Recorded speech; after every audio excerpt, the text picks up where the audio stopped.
izleyicilerim. Gördüğünüz gibi benim koyunlarım da var, ineklerim de var. Görürsünüz. Çekil. İneklerim de var. Oha! Gelin dostlarım. Görsen ki şivis mallar. Şivis.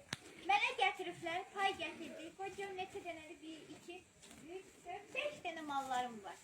Dostlar, gördüğünüz kimi mallar şives maldır. Memələrinə baksana. Memələrinə bak, sütlüdür. Akşam sağacağım dostlar. Sağandan sonra da sizi göstereceğim. Başka görürsünüz. Bu güzel bir inektir. Bunun adı Alagözlü. Oy benim. Alagözlü. Onun adı Karagözlü.